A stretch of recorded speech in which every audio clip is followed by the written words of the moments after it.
Here, take it. I'll light a candle as an offering. My husband carelessly threw over a nickel. I was so tired of him that I couldn't bring myself to do anything. Since your mother never did anything to help us, 5 cents for the candle I'm lighting for her is enough, don't you think? You made me worry, so I got home quickly, but it was just that your mother had died? What a hassle. I'm busy now too. Saying such things about my mother, David was being too cruel. My mind was blank, and I just stared down at the floor. If you have enough free time to organize this funeral, why don't you clean the house more? You've really been slacking off these days. If you really think so, you could help out a bit. What? Housework is for women. Don't talk back to me when you're so useless. My husband said that and quickly began gathering his belongings. Without asking where he was going, I stood still, staring at his overweight back. I was supposed to go on a business trip tomorrow, but I've decided I'll head out today. Bye. With those words, he left the house. As if waiting for this moment, as soon as I heard the front door close, tears welled up in my eyes. Yeah, 5 cents is enough, huh? I muttered to myself in a dry voice and took a few steps forward on my unsteady legs. My mom raised me as a single mother. She experienced a lot of hardship, but she never showed that to me. She would always tell me in a bright voice, "Everything will work out." She was someone I respected. I didn't want to leave my mom alone after graduating from high school, so I found myself a job in our neighborhood. It was a challenging job, and I didn't get along with my colleagues, but I was happy that it gave me the money to be able to afford a better life for my mom and I. When I received my first paycheck, I took my mom to a somewhat high-scale restaurant, and whenever I get a bonus, I would take her on a weekend trip somewhere. I was single for a while and wasn't interested in romance, but since I didn't really want to get married, I wasn't stressed out about it. I thought to myself that living with my mom like this forever wouldn't be too bad. But then something happened. Hey Sienna, what will you do about getting married? Why are you asking out of nowhere? I'm still in my 20s, so I haven't thought much about it. You can't think like that. When I was your age, you married Dad, right? You've said this to me before.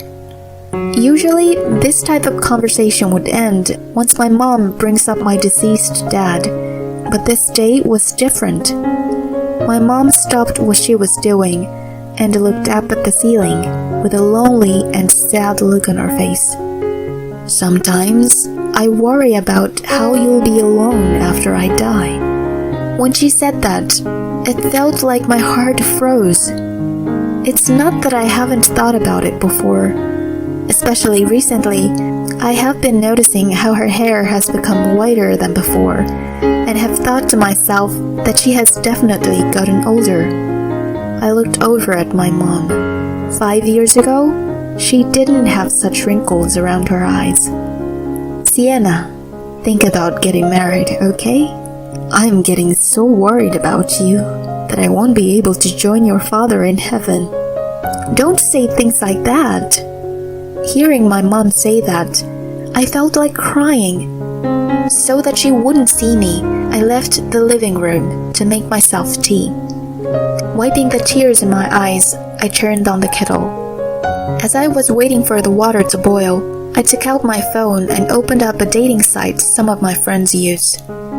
The homepage said 90% of its users are satisfied and had many promises that I will meet the man of my dreams. The background of the site showed the happily newlywed couple. My mom will probably be relieved if I get married. I didn't really care about marriage, but I wanted to make my mom happy. That same day, I made a profile on that dating site. Shortly after signing up, I met David. David worked as a manager at a company that makes medical equipment. Although he was a bit chubby, he looked like he took care of himself. He spoke professionally, and since he was interested in me, things between us progressed quickly. We met each other's parents and got married after dating for a year. I remember the day I moved out of my mom's house like it was yesterday. My mom stood at the front door, watching me drag out my huge suitcases. "You haven't forgotten anything? We already checked yesterday, didn't we? After we get our house together, come visit." "What are you saying? I'll leave you two alone for a while." As I was leaving, she grabbed my hand. She pulled me in for a hug, and with a kind voice said, "Thank you, Sienna." "Mom, come on, get going now. David is waiting, isn't he?" My mom smiled brightly, and I left our home. It was hard for me to leave. I knew that I shouldn't overreact, since it was not like I was saying goodbye to my mom forever. But it finally hit me that I was leaving my mom alone. Will I be able to enjoy my married life like this? Concerned, I headed over to my new home. But unexpectedly, I enjoyed my life with David a lot. We would watch movies together late at night, cook together on the weekends.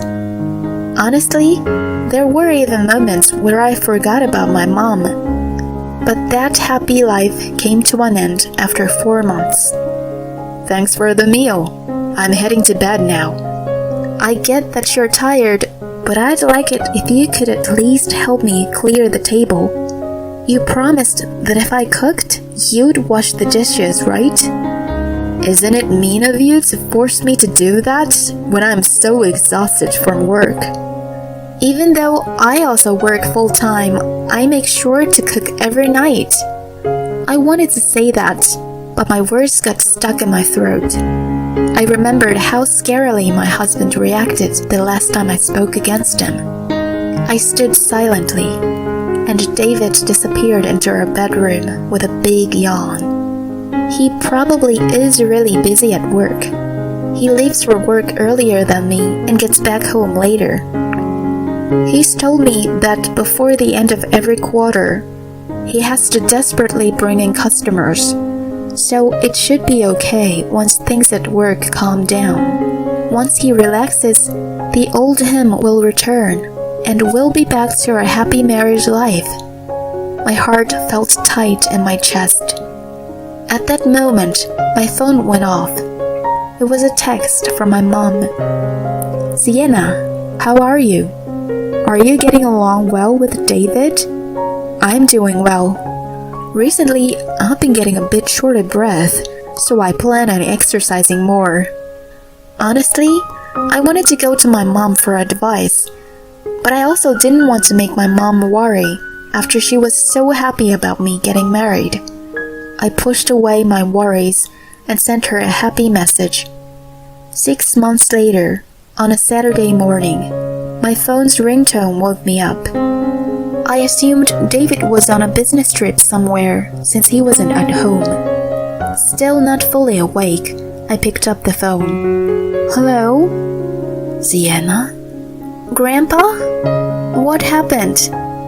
"Calm down and listen to me.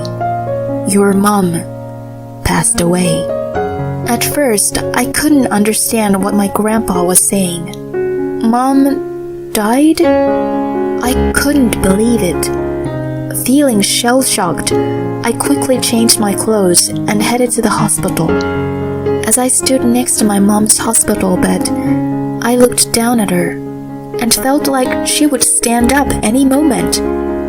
Not fully accepting that she had passed away yet, I listened to the doctor's explanation. As my grandpa was handling the paperwork, I called David. "What? I'm working right now." "Mom died. There's a lot I need to do now." "Huh? That's it?" Hearing David's angry tone of voice, I felt my breath stop. What is he saying? "Can you go home now?" "I'm hanging up, Bye." The sound of the call being hung up burned in my ears. When I got home, David was already there. His suit jacket was thrown across the sofa, and crumpled fast food wrappers were thrown around the floor. "Welcome back. You're late, huh? I came back home earlier for you." I didn't have the energy to reply to what he said. Looking away from him, I began to speak. "Mom's funeral and wake will be tomorrow and the day after, so please take time off work." "Why? I have a business trip tomorrow, so there's no way." "No way?" Maybe I'll just light a candle for her or something." David furrowed his brow while looking into his wallet.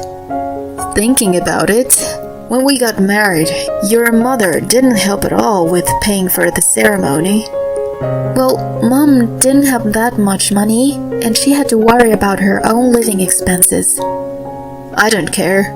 Since your mother never did anything to help us, 5 cents for the candle I'm lighting for her is enough. Here, take it." My husband carelessly threw over a nickel. I was so tired of him that I couldn't bring myself to do anything. Saying such things about my mother, David was being too cruel. My mind was blank, and I just stared down at the floor. "If you have enough free time to organize this funeral, why don't you clean the house more? You've really been slacking off these days." "If you really think so, you could help out a bit." "What? Housework is for women." "Don't talk back to me like that. You're just useless." My husband said that and quickly began gathering his belongings. Without asking where he was going, I stood still and stared at his chunky back. "I was supposed to go on a business trip tomorrow, but I've decided I'll head out today. Bye." With those words, he left the house. As if waiting for this moment, as soon as I heard the front door close, tears welled up in my eyes. On the day of the funeral, many relatives asked me where my husband was. I couldn't bring myself to say the truth, so all I said was, "On a business trip." I wanted to properly send off my mom, so I was very busy. When my mom was placed in her coffin, she wore more makeup than she ever did when she was alive. It seems that seeing her that made up finally made me realize the reality of her passing. Looking at her face, I felt it getting harder and harder for me to breathe. I decided to step outside for some fresh air and bumped into someone. "Excuse me." "No. Sienna. It's been a while. Do you remember me?" This soft-mannered man was a distant relative I had met once a long time ago. We stepped outside. He sipped on a can of coffee and spoke to me about his work. "I work for Kenko. It's a company that makes medical equipment." "Oh, my husband also works there." "Really? Smith? You're married to David Smith?" My relative had a grim expression on his face, and he looked down in thought. Wondering why he would make a face like that, I waited for him to speak. "Actually, David currently took bereavement leave." "What? He's supposed to be on a business trip." "We haven't been sent on any business trips in a few months now. It's not our busy season after all." Hearing what my relative said, I was stunned. So, David was fooling me the whole time? I called David, and he picked up the phone with a sluggish voice. I put the call on speakerphone so that my relative could listen in as well. "What? Didn't I tell you I'm on a business trip?" "David, what are you doing?" "I need to go now. A client is calling. Bye." David hung up the phone, and I turned to look at my relative. He nodded at me, and I made up my mind. I won't forgive him. I need to make him pay for this. The next few days, I was full of rage. With the help of my relative, I learned all about what David has been doing the past 6 months. He would take bereavement leave or say that my health is bad in order to take days off or leave work early. That's how I understood he was having an affair. His lover must be the woman who was with him on the day of my mom's funeral. My relative got to processing David's dismissal from their company and let me know when David was officially laid off. I got to preparing divorce papers and to packing my stuff to move back home. Luckily, David had lied that he was on a week-long business trip, so everything went super smoothly. When I moved out of the house, all I left behind were the divorce papers for him to sign, his dismissal notice, and his nickel. I don't think he even deserved those 5 cents. After locking the front door, I dropped my key into the postbox and went back to my childhood home. Not long after, I got a call from David. "What you doing? Why would you say something silly like that to my company?" He was furious, but his words were quick and clear. I didn't get caught up in his anger. I was calm and I replied, "Something silly? What could you be talking about?" "You know what I'm talking about. You even printed out my dismissal notice." "Are you trying to make fun of me? I will sue you." "Go ahead. I have the receipts from your trip to the Lake Hotel." I heard David take in a sharp breath. I continued, "And the receipts from the cafe you took her to? And for the makeup you bought her? If you sue me, you're going to be the one in trouble in the end." Understanding that he can't win, David spoke in a tight voice. "My bad." "What?" "I won't sue you. I will sign the divorce papers. So, forgive me." I wanted to curse him out, but seeing a photo of my mom on the wall, I stopped myself. It was a photo my mom and I took together on my 20th birthday. She had a dazzling smile. Though I can't talk to her anymore, I know what she would think. I can't forgive David, but I want to act in a way that would make my mom proud. I gave David a curt reply and hung up the phone. "Lucky, Momo, catch!" I threw a dog toy across the park. Our 2 puppies chased after their toy quickly, and my boyfriend and I watched them with a smile. I met my boyfriend when taking Lucky out on a walk. He was out walking his puppy, Momo, and we got along well as fellow dog owners. I first got Lucky because I felt lonely living in my childhood home alone. But thanks to him, I had a TV drama-like encounter with my boyfriend. Even now, I find it incredible. Maybe this was a gift from my mom who is watching over me. I've heard that David's company sued him for his bad attitude and his many mistakes at work. He tried to run away from it until the very end, claiming that I had lied about his affair. How rotten could he be? I don't think I'll ever meet David again, but I'm sure he's getting payback for what he's done.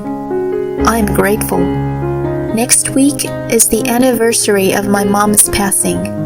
My boyfriend told me he wants to join me when I go to visit her grave. I plan on buying her a bouquet of her favorite flowers and introducing her to him.